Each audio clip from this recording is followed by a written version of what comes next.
اعوذ باللہ من الشیطان الرجیم، بسم اللہ الرحمن الرحیم۔ ناظرین کرام السلام علیکم۔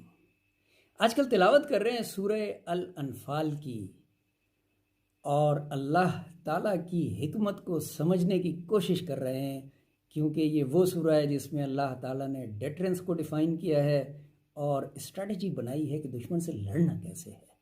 جی ہاں، آج کی آیات ہیں 41 سے لے کے 45 تک۔ اور ایک اہم بات بتا دوں کہ آج سے انشاءاللہ ہم اپنا 10واں سپارہ شروع کر رہے ہیں۔ وَاعْلَمُوا أَنَّمَا غَنِمْتُم مِّن شَيْءٍ فَأَنَّ لِلَّهِ خُمُسَهُ، اور جان رکھو کہ جو کچھ تم کو غنیمت ملے کسی چیز سے سو اللہ کے واسطے ہے، اس میں سے 5واں حصہ، اور رسول کے واسطے اور اس کے قربت والوں کے واسطے اور یتیموں اور محتاجوں کے واسطے اور مسافروں کے واسطے، اگر تم اللہ پہ یقین رکھتے ہو۔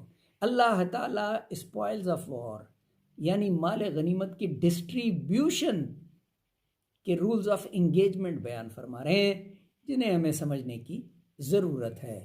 اذ انتم بالعدوۃ الدنیا، جس وقت تم تھے دریا کے اس کنارے اور وہ تھے پرلے کنارے، اور قافلہ نیچے اتر گیا، اگر تم آپس میں وعدہ کرتے تو نہ پہنچتے وعدے پر ایک ساتھ۔ اللہ تعالیٰ اب اسٹریٹجی کی طرف آپ کو لا رہے ہیں کہ آپ نے اپنی فوجوں کو کیسے سفارہ کرنا ہے دشمن کے خلاف۔ اذ یریکہم اللہ فی منامک قلیلا، جب اللہ نے وہ کافر دکھلائے، اب یہ بہت اہم آیت ہے، اس کو سمجھنے کی ضرورت ہے۔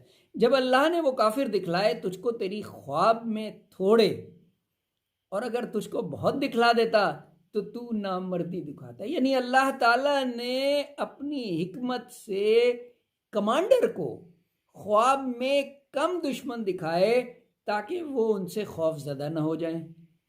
اور دوسری طرف اللہ تعالیٰ نے کیا کام کیا کہ اور جب تم کو دکھلائی وہ فوج مقابلے کے وقت تمہاری آنکھوں میں تھوڑی، یعنی دشمن کو تھوڑا کر کے دکھایا تاکہ آپ کو ان سے خوف محسوس نہ ہو، اور آپ کی فوج کو دشمن کو زیادہ کر کے دکھایا تاکہ دھاگ بیٹھے اس پہ، اللہ کے دشمنوں پہ۔